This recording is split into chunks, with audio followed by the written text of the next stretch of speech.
your house. Hello and welcome to episode 3 of, well, we actually have a name now. And after much conversation, consideration, we are now called GroupTherapy.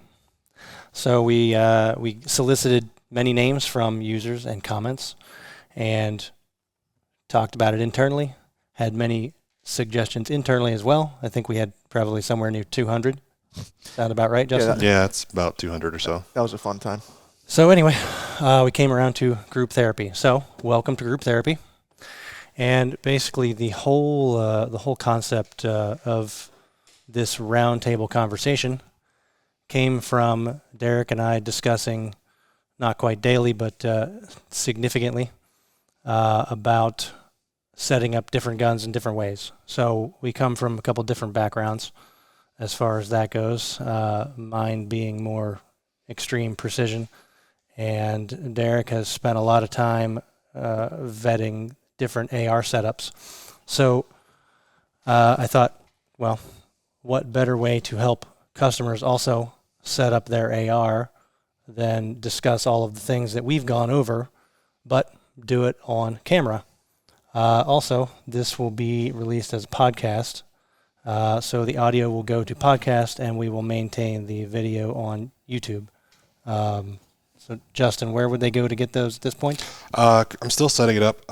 Probably by the time this comes out, I should have more. But currently we are on Spotify, Stitcher, and Apple Podcasts. Excellent. And the first 2 episodes are going up as well? We already have the first episode up on those 3. And then I'm going to be releasing our second episode, which we released the video of. And then this one will go up as episode 3. But the logo, all the artwork, everything's set up. Perfect. Good. So not too much of a run up there. Right. So basically the whole inception of this round table type format was around initially discussed in setting up kind of your go-to AR that would be the first one you would grab in a defensive situation. So most of the time that is going to be in your house. So Derek has a lot of opinions on this. I do as well. And we've discussed them a lot. So I will hand it off to him to start into the detail. And also Justin's also looking to get his own rifle set up for the same purposes. So he'll be chiming in with his own questions as well. So basically, most common use of a firearm for defense that's not while you're out and about is going to be in the home. So we'll tailor this mostly for home defense, but also throw in a few discussions about a larger scale sort of situation, not just in the home. But basically, so when it comes to home defense, there's about a many ways of doing this. So there's not one correct answer. There's not 1,000 correct answers. There's a ton of ways to do it. There's a ton of things that may or may not matter in your particular case. And we're just here to pretty much just run through it, talk about it, and pretty much say why I've set up my Mark 18 the way that I have done. So the first thing that I like to discuss is just being honest with yourself about the usage of I'll call it a rifle, the usage of the rifle, and say, hey, how often will you be shooting this? Is it going to be for competition? Is it going to be just home defense, casual fun shooting? Be honest with yourself and your own abilities and how you plan on using it. And this will help prioritize things for you. Yeah, of course, because a lot of times, because how many different brands and models of AR-15 are there out there? Not counting ones that you build yourself. Innumerable. About 1 trillion? Yeah. So with that, there's a lot of things that people go for. Like they spend their money on what I deem as not the best sequence. So we can pretty much get right into this. This is basically a Baney Defense Mark 18. The only thing I've done to it is upgrade the trigger and the grip. And Mark 18 pistol. Mark 18 pistol, yes. Pistol. And then put some light suppressor sights on and that sort of thing. So when you're setting up the weapon, I would say figure out who's going to use it. If it's just you, strong enough to use a rifle, pretty much of any weight, that's fine. If you have a wife or kids, able-bodied, qualified children to use something like this, you might need to pay a little bit more attention to weight savings, for example. But also if we get right into the heart of it, things like what receiver do I go with, billet or forge, that sort of thing. Billet's nice, it's going to be fine. There's not much of a performance difference for what people need for home defense. I like forge just because it's pretty straightforward. I don't need any kind of crazy angles and stuff on it, like crazy shapes on it that you can get with billet. Nothing wrong with that, but billet. No skeleton skulls engraved on it or anything No, like that. yeah, no Punisher skulls or sheepdog stuff on it. Just keep it simple. Function first. Yeah, function first. No vanity. With the exception of this rifle, all my ARs and 2 of my bolt guns are all rattle canned and just beat to hell. And I love it. It's a tool. That's the thing. This is more of a tool, not a showpiece. Exactly, and pretty much all guns should be tools, not showpieces anyway. Unless you've got like a pristine 1903 or something like that, or an M1D. Yeah. There's reason for having something that's very, very clean and very, very well kept. But for something like this, no, don't even bother with it. And if you're using it in training with it, it's going to get banged up anyway. Exactly. This one's seen its a fair share of drops and scrapes and that sort of thing. So I want to talk about caliber next, because a lot of people will say, do I go with a 300 blackout? Do I go with a 5.56 or pistol cal carbine? We'll kind of temporarily bring in 9mm carbine type guns as well. For home defense and just in general, if you're going to have a shoulderable or quasi-shoulderable thing here, I think 5.56 is the answer. 9mm 45, they don't have the terminal ballistic performance that a 5.56 does. And even when you consider different loads for blackout, even though mathematically speaking, a blackout is going to bring more foot-pounds to the table, it's not going to deploy them into your target as it's going to go through the walls behind the target. Yeah. So which is a concern with the pistol stuff as well. There's over penetration where this is going to be a better balance of terminal ballistics and not so much over penetration. Right, and I'm just talking with standard 55 grain 5.56. Now, there's tons of different defense loads out there, even varmint loads, which are pretty much designed to expand in a very short distance. Not a terrible idea. Yeah. So just think of things like that when you're setting up your rifle, because this Mark 18 here, 10.3 inch barrel for 5.56. That's about as short as I think you should go when you want to, especially shoot 55 grain, because the reason 5.56 is so effective is that when it hits at above about 2,600 feet per second, somewhere around there, that's where you get the fragmentation, the tumble, and that sort of stuff that makes a 5.56 very effective. Energy dispersion. Yes. Yeah. Anything slower than that, you don't get that effect. So if you run something like a 8, 9 inch, 7 inch, 5.56 barrel, I think you're just giving up too much. You're losing a lot, right? Yeah. So 10.5 to 11.5 is where we kind of all centered around, was kind of ideal to maintain energy, velocity, yet still be portable, especially if you want to throw a can on. Yeah, and we'll get to the suppressor here in a bit. I'm not saying that you should not get a sub 10 inch AR. I'm just saying that if you do, like that Bren 11 inch that we shot a couple weeks ago, that's a really good gun, and they do an 8 inch version of that. So if you want to get a sub 10 inch 5.56 for defense, really advise being selective about what ammunition you put through it that's designed to do what it's supposed to do and open up and all that at the lower velocities that it'll have. But this gives you the most flexibility, basically. Yeah, it does. And 55 grain's pretty well available. It's still annoyingly expensive right now, probably 40 cents a round, 50 cents a round, something like that. Yeah, I haven't looked. But anyway, barrel, since we're on that subject, barrel material, there's a lot of question. Do I go with a stainless steel carbon barrel, something like this? This is a chromoly vanadium chrome lined barrel, which is about as hardcore as you can get. Something like this is going to last for tens of thousands of rounds. And you can just hammer down with it. You can shoot as fast as you want. This will not corrode near as much.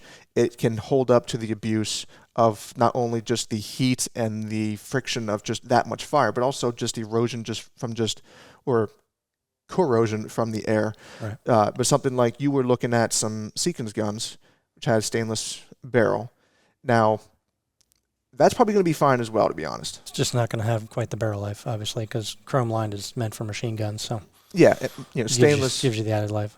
Yeah, stainless is going to be more accurate on average, Right. and especially Sequence barrels. I have one of their stainless barrels in my Mark 12, and that thing is extremely accurate.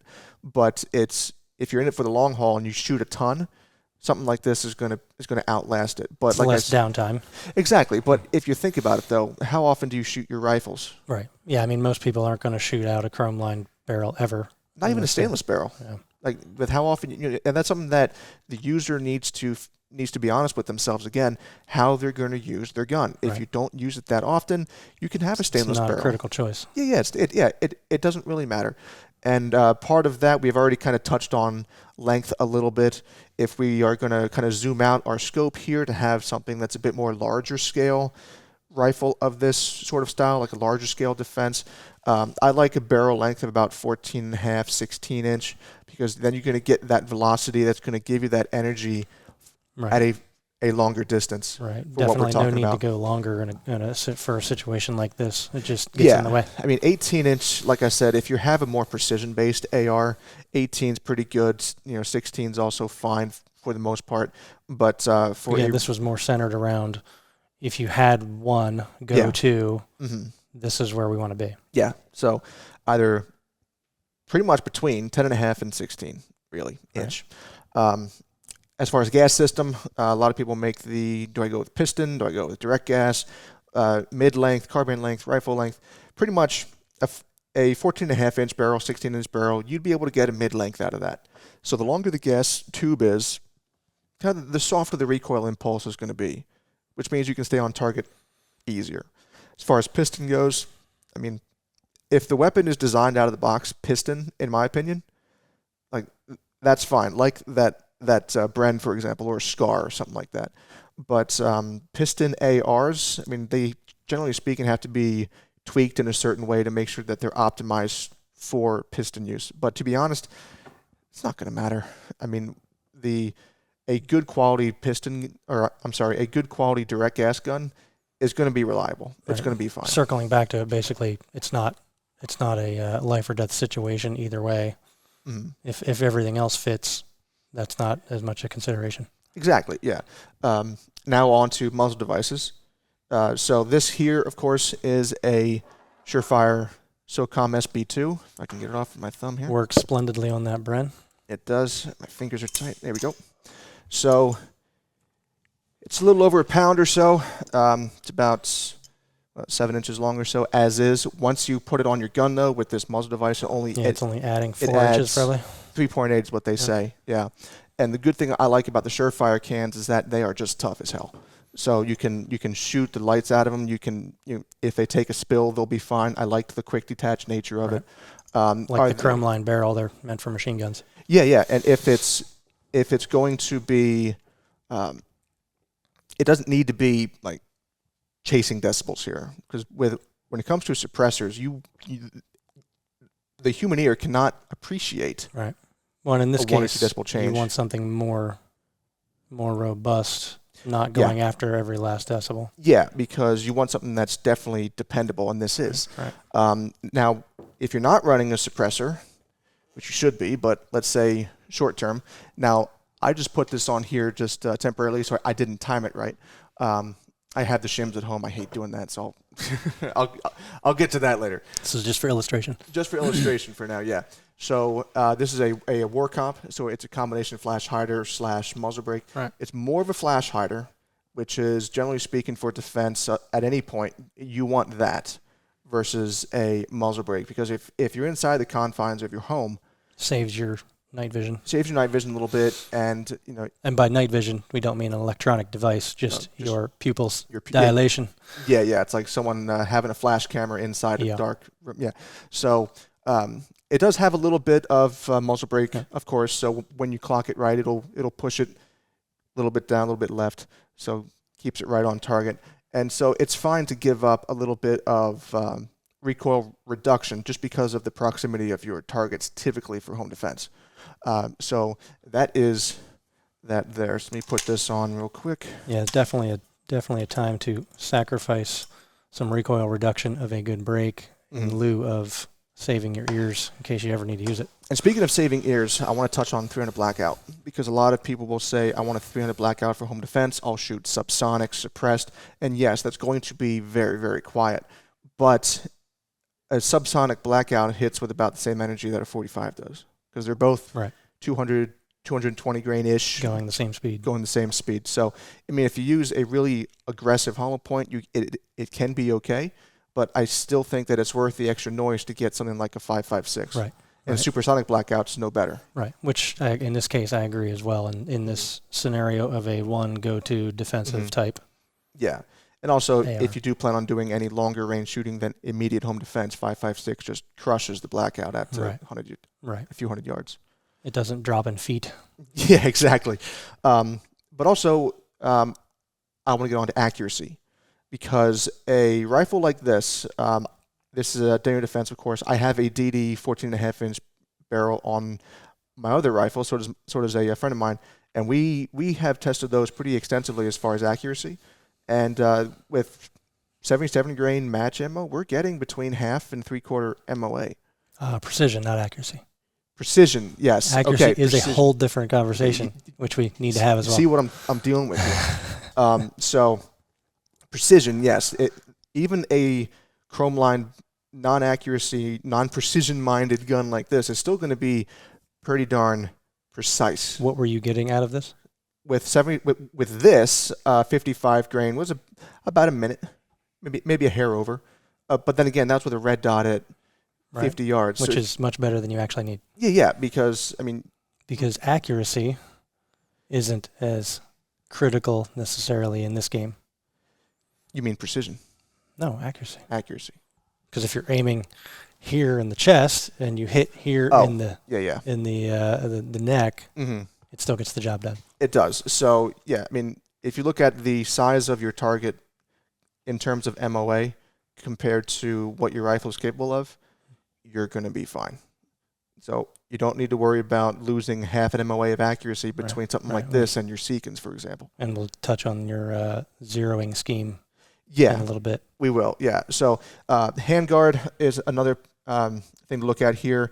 This is a wrist 2 rail from Baney Defense. Quad rail. I prefer quad rails over everything else just because it's easy to mount everything to. Everything's pretty much... You don't have to have adapters, lots of adapters, and move them around and have them come loose or whatever. Yeah, so I'm not gonna say don't get M-Lock or don't get key mod. That's just my personal preference. It's a preference thing, and for me, where I want to make sure my wife and my older son, who can field an AR pretty well, can operate it, then I would opt away from the quad rail because I want a little less circumference on that so they can comfortably grab it. Yes, I personally prefer a bit more girth up front there than something slimline. Right. But just something to think about there. Length of the handguard, something like this, you're limited. It's about a 10-inch handguard. So you can basically just get enough to have your sight, a light switch, and still be good. On a longer rifle, like 14.5, 16-inch barrel, handguard that goes pretty close to the muzzle is going to be good. You have a bit more room, a bit more real estate for different hand grips and different accessories and that sort of thing. Only downside to those, a little bit heavier, maybe a little bit more expensive, but I do like having the real estate to be able to put stuff on and still not have to... Because it can get jammed up pretty quick on short stuff. Yeah, of course. So speaking of lights, a light is probably the first thing I'd get after I've obtained the naked rifle.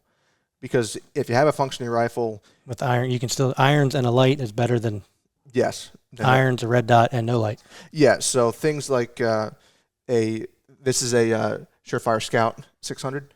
It's a 600 lumen weapon light. We still have these on special, right, Justin? No, I don't think so. Not anymore. So now they're onto the 1,000 lumen version. Yeah, I believe they came out with a new model. Yeah, but anyway, Surefire is a brand that I really like. So I definitely advise that, and I advise the switch on top. Yeah. For a while, when I was kind of hesitating to put money into a weapon light, I had a light with just a button on the back. I put it on the left side and said, "Oh, okay, I'll just hit it with the button." The little 45-degree angle. Hit it with my thumb. No, because I was at my buddy's house doing some night work, and it's just not practical at all. It's not so much you're not just clicking on your light and leaving it on. Now, depending on your situation, you want to be kind of hitting it on just momentarily, Right. only when you need to. You got a larger target to hit there, a little more gross motor than Exactly. So switch on top I like because you can also hit it with the opposite hand if you need to switch. But up top, it's just perfect where your thumb wants to go anyway, and you can avoid it comfortably if you want to, but still be able to hit it when you need to. I have since set up some things up top as well, and I do like it. So, yeah, so a weapon light of some sorts. I mean, if you can't get into a Surefire for budget reasons, just get the best you can. Something with a switch. Yep. I'm not going to be too elitist on that. Just but the bottom line is get a light. Get a light. Yeah. Let's see. Grips. Limited on AR pistols for obvious reasons. If you put a vertical grip, you've turned it into an NFA item. Sometimes there's weird little rules on that. But basically, I've tried so many grips. I mean, my buddy and I, we've probably had 15, 20 grips each up front. I do like the Magpul grip on the rear, but I mean, that's all subjective. Just find something I actually like it as well, but I go with the rubbery version. Do you? Of the same exact one. Yeah. This is a CAG. I think it's Bravo company that makes that. That's pretty good grip. That hand stop. Yeah, it's more of a witness point there, indexing point. Yeah, it is. Than anything. Yeah. It helps you get your hand where it needs to be. Exactly. We don't sell these. I wish we did. Let's see what else we got here.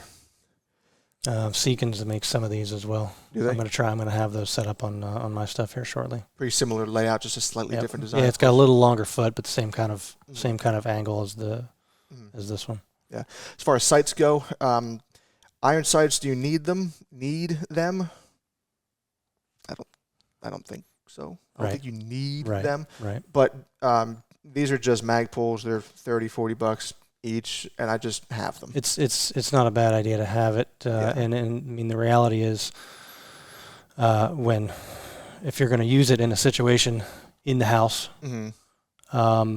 you're probably not even going to be aiming at that point. Exactly. So, a lot of the times, like if you want to simulate something in your house, you just get a Nerf gun and have your wife or kid sitting somewhere in the house, and you play hide and seek. You're going to feel that stress of trying to find them and not get shot. Right. Like it sounds ridiculous to say, but you know what? It's true. Just do it. You'll give them some sunglasses first. You'll feel the one. Yeah, you'll feel the 1% of that feeling that you would, but you at least be familiar with that feeling, and you realize that you're not going to be sweeping through sweeping through rooms like a Navy SEAL. You're going to be up like this.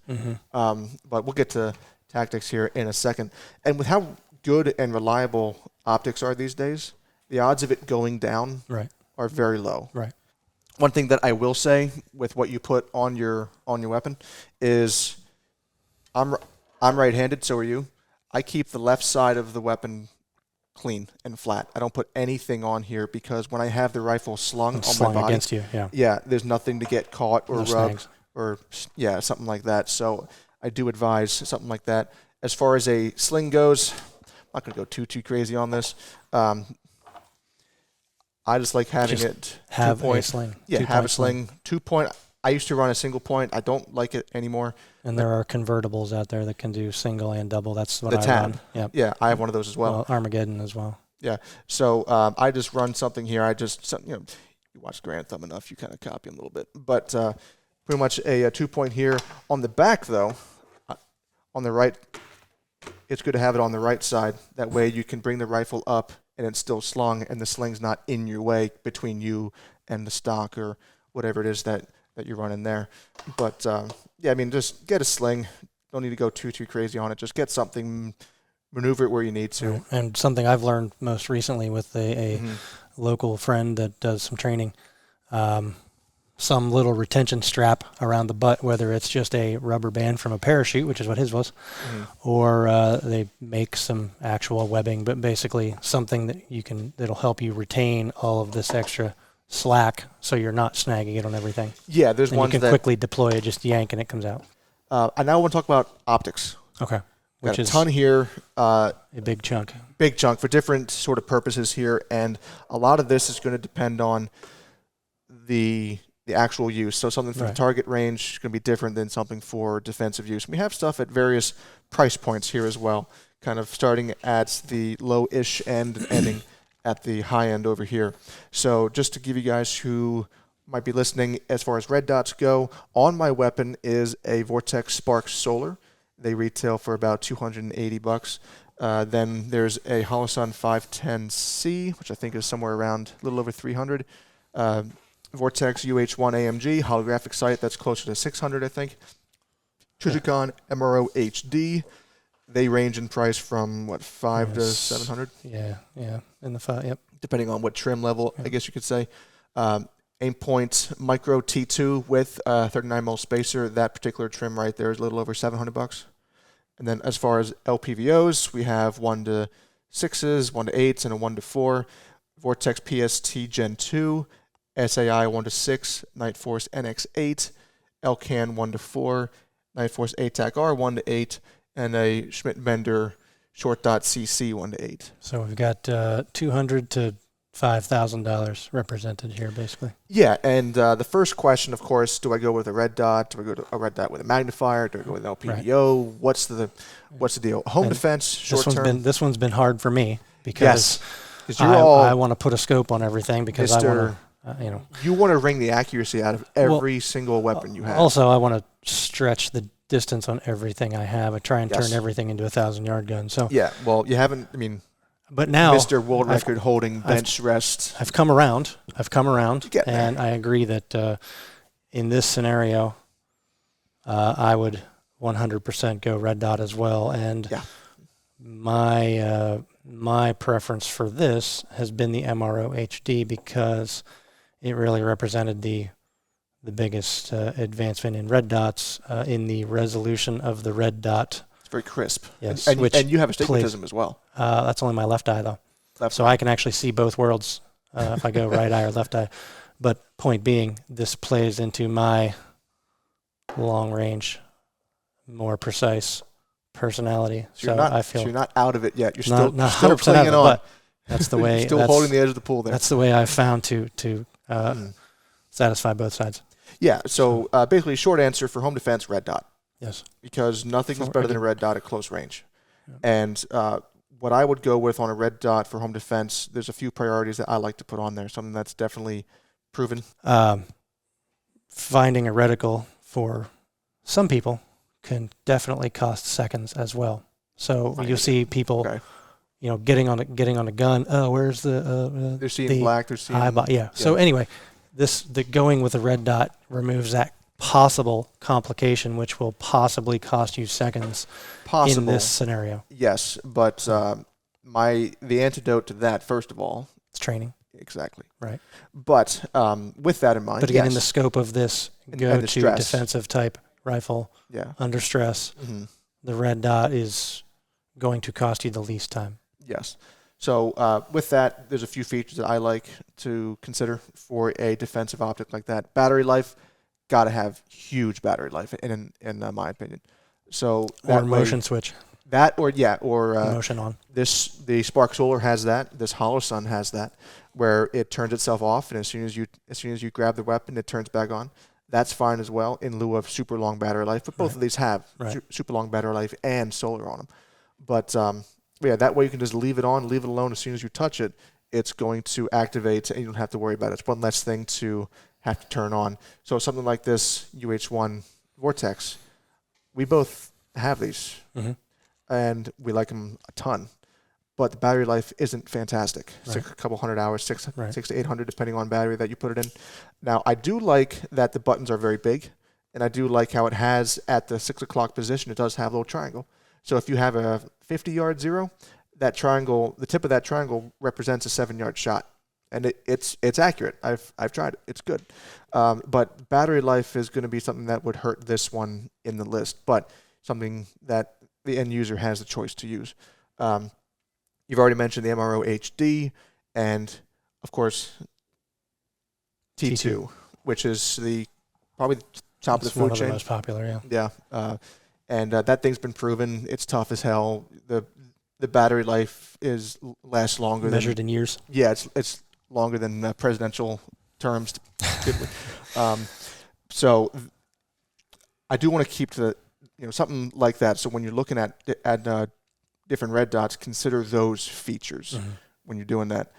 Moving up to something like an LPVO, something that's quality at 1 power is going to be very important to me. There are some that are 1 to 6, 1 to 8, 1 to 10 that look good at the higher powers, but at 1x it's not a nice, big, flat, clean image. And all these scopes here are ones that I personally would go with. I picked all of these. And as far as price goes, we kind of touched on it earlier, $600 to about $5,000. So there's a decent little progression here. Now, with the low power variable, at what point do you go from a red dot to an LPVO or a red dot with a magnifier? Now, with a red dot, depending on your zero range, you can probably eke that to around 200 to 300 yards of practical accuracy, precision. Which covers the scope of this intended So purpose of this rifle. Basically. Yeah, so as you're going out further than about 300, that's typically the line where I say, okay, now it's time to switch it up and go with an LPVO because you now have to balance short and longer range shots. So something like all these here all have some kind of bullet drop reticle, be it just mils or something that's ballistically matched. That's a different conversation, the ballistically matched stuff, but that's about the point where I would do that. And of course, budget. Let's run through the prices real quick. PST Gen 2, $600. SAI 1 to 6 is about $1,260. NX8 1 to 8 is about $1,750. LCAN 1 to 4, $1,950, right around $2,000. ATAC R 1 to 8 is $2,800. And that short dot CC is about $5K, something like that. And this is not the dual CC. This is just the short dot. So that's a pretty good progression. It gets pretty intense at the very end, of course, but that's a good progression of optics that I think would be good to consider for something like a rifle that you're trying to be able to shoot practically out to a couple hundred yards. Right, and it's again, that's kind of outside of the scope of this project, but still wanted to show the options. Yeah, so and again, they're all first focal plane except for the LCAN. No, correction. The PST is second focal plane. Right. So to that point, I know you. I think your opinion on this is first focal plane is not really necessary. Yeah, I mean, there's a lot of people get hung up on first focal versus second focal, and I do a lot as well. However, what I would say is, when I've told people as well, I wouldn't make that a top priority, because the reality is, if you are going to need to use the hash marks to hold over, you are going to be at max power, because you're going to have distance or time on your side. So you're going to be at max power and then be able to use the holds. Anywhere where you might feel like you're going to get caught and burnt by a second focal plane scope, you're not going to be holding over with a reticle. You're just going to be holding center mass. Yeah, because getting back to zero, we'll touch on zero with more detail here in a second. But with that, 50-yard zero, 40, 30-yard zero, you're not really holding until you're after 200 to 300 yards. Right. So as the magnification gets higher, though, I think that justifies a first focal, because you may not want to be like on a Vortex 1 to 10. You might not want to be on 10 power to make a 400-yard shot. I get that. And I'm not saying it's a bad thing. It's just what my point is, just don't get hung up on it necessarily. If you like everything else about the scope, you're probably going to be fine whether it's second or first. Yeah, I'd go with that. Depending on the deploy. Again, we're talking kind of within the scope of 200 yards-ish and under right now for this. Yeah. Secondary optics. A lot of people will run an LPVO and a small red dot off to the side or on top, something like that.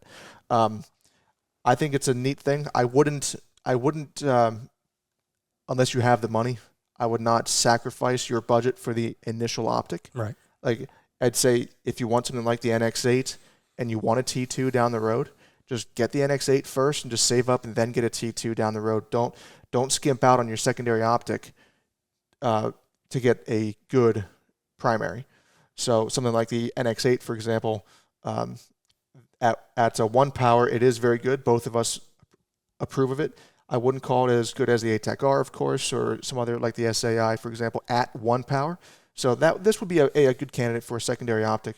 And a lot of people will run it kind of on like a side, like a 45 degree, or there are companies that make like 39 degree where it's not so far out the way.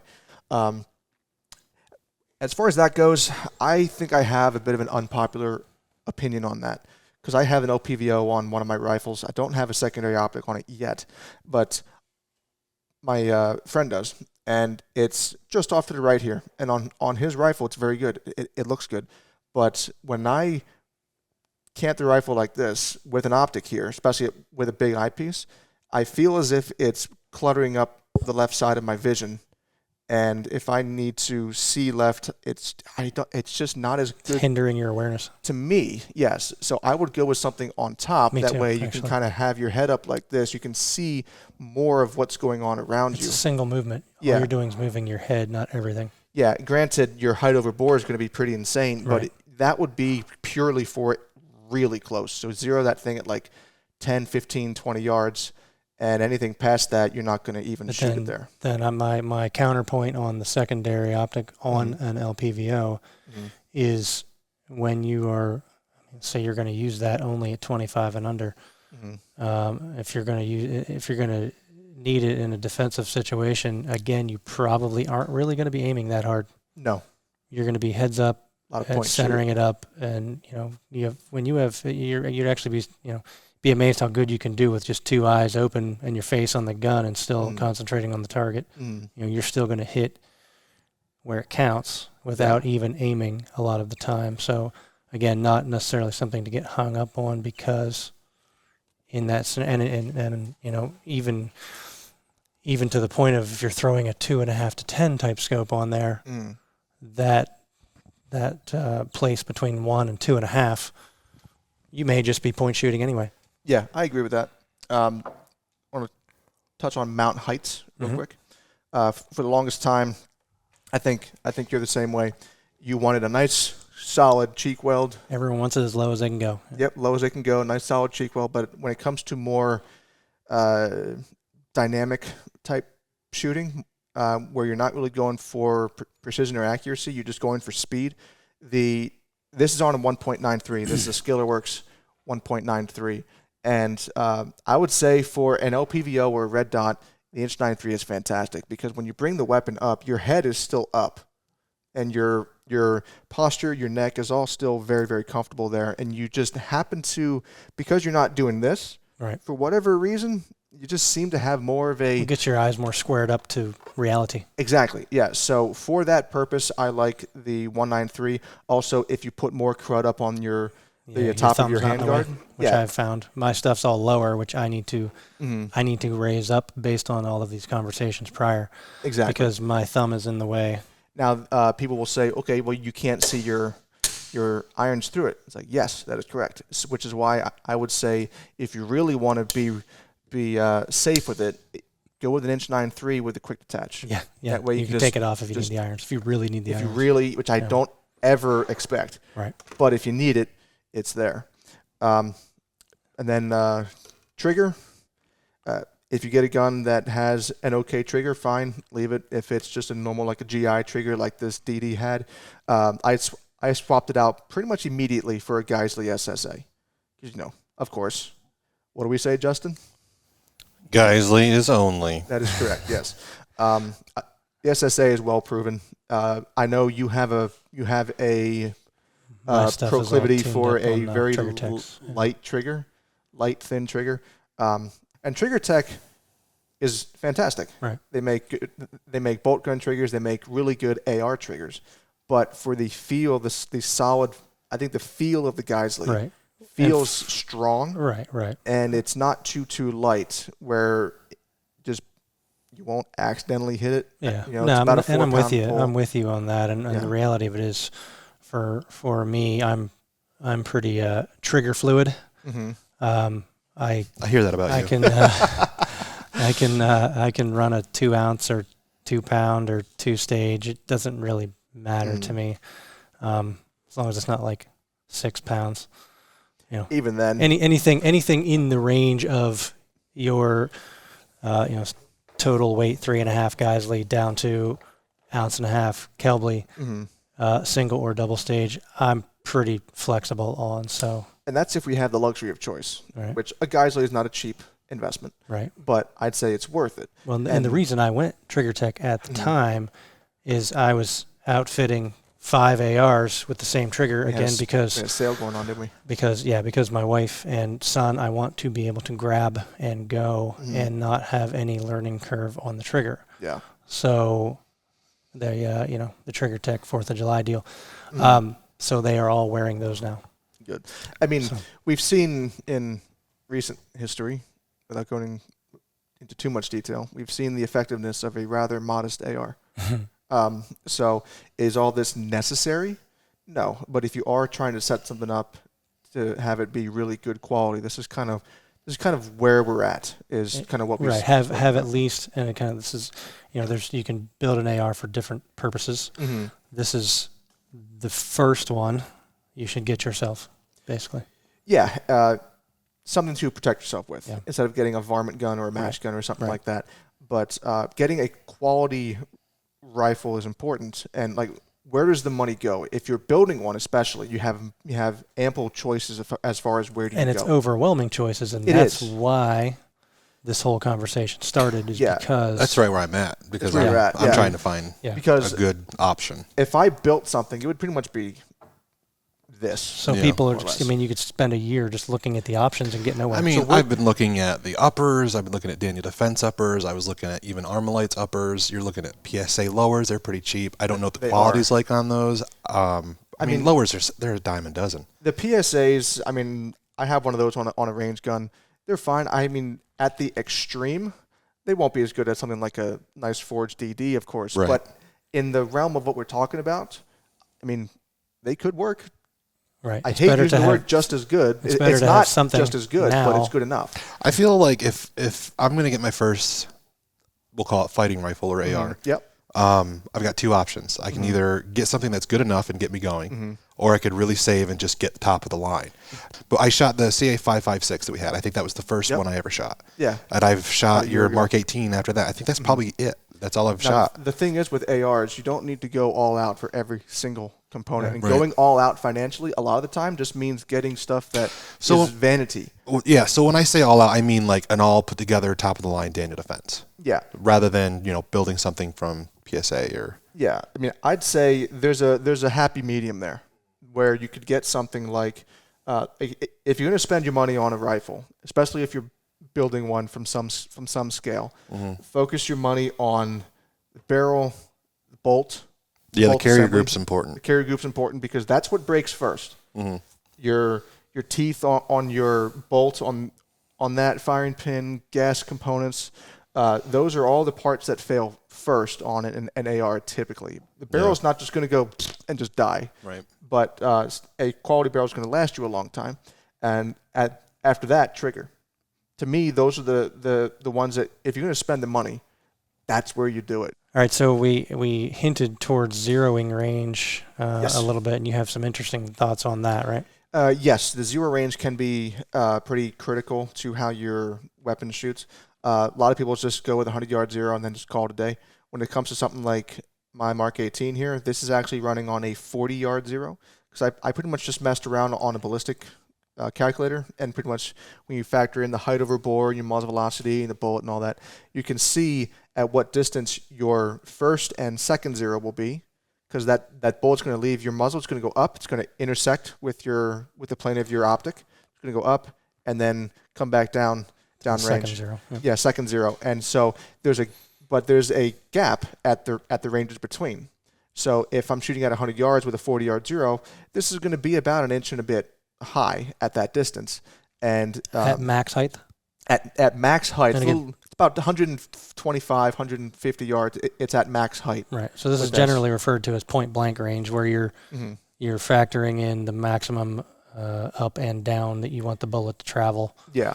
And so you're zeroed at 40. Okay. So maximum height after that, it was where? It's about 125, 150 yards. And how high? About, I want to say about 2 inches or so. Okay. So it's still within. I like that. It's within the danger zone. It's within where you want to be for defensive purposes. Not that I expect to do it at that distance, but what I like about the 40-yard zero is that there's less deflection, there's less deviation at closer ranges. And if you're setting something up purely for home defense, you can rock a 15, 20-yard zero and be good. Granted, at further ranges, your bullets could be pretty high. Like my buddy and I were doing some zero height stuff this past weekend, and he's shooting 77 grain bullet out of his 14.5-inch rifle, and we were trying to see, can we do like a 3,300 yard? And then it turned out that it was actually more like a 34-300. So we kind of fine-tuned that down pretty good because he wanted to be as dead on as possible. But at the same time... And that would change, when you're doing closer zeros, that would change your long-range zero significantly based on sight height. The closer you are, so the difference between 50 and 40 yards as your first zero is only going to translate to like, I don't know, 40 yards down range. Between like a 50-yard zero for me might be a 160-yard second zero, maybe 180. But if I back that to 40, now that gets me to 200. But if I backed it down to 20, it'd be like 350, maybe 400.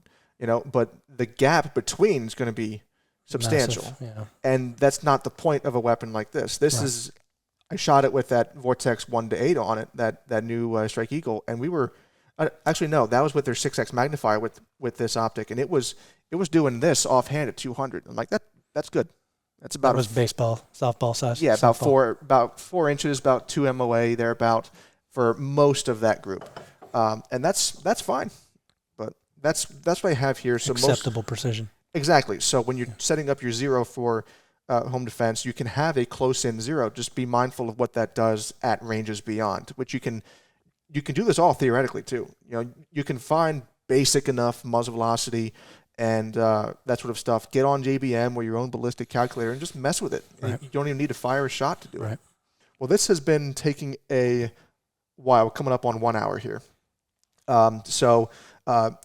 We've crossed a lot of bridges. We've talked about a lot, which we always do. This is pretty much how our tangents really go. Yeah, the funny thing is, though, is like everything that we've talked about, you could really just go on about. We have to cut ourselves off to move on to the we next do. thing. It's really difficult because I could talk for ages about just this. Yeah. With that in mind, this will be edited to probably a little less than an hour, maybe an hour. Let us know in the comments. We're trying to get a feel for how in-depth these videos can get. So if you think an hour is too long, we can kind of break it up into, say, separate videos for optics and guns in this case. I think the optics part of today, deserves its own video. AR optics, I think, would be a good topic. Well, we're going to go into also this is snowballed into bolt gun setup, long range AR setup. Yeah. We've got some other ones planned,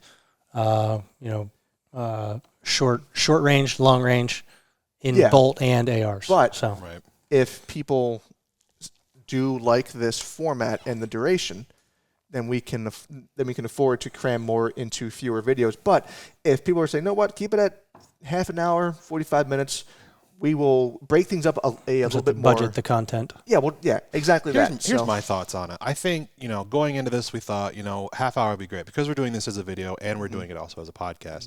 And I thought to myself, and I think we all thought, like, half hour would be good. Well, there's so much to cover. There's so much to talk about. Yeah. Plus, we give ourselves time to, talk about, something else. Maybe we'll bring something up. I think an hour isn't unheard of. I mean, for a podcast. I mean, look at Rogan. He's 3 hours. Well, we're not Rogan, I understand. But we'll get better at this, though. And there's a lot to cover. But the thing is, a guy coming that wants to learn about that topic, we have pretty much covered we've touched on everything. That was the point, was to at least touch on everything. So I'm fine with an hour, personally. Yeah, and if we, didn't touch on something that relates to this, let us know in the comments. Yeah. Let us know, online. Send us a message. Yeah. And we'll try to tackle future videos. Yep. So with that, we're going to put the brakes on this podcast. Definitely invite you to check us out where you get your podcasts, and let's just look for Group Therapy. You can also find us on Facebook and Instagram, and we'll see you next time.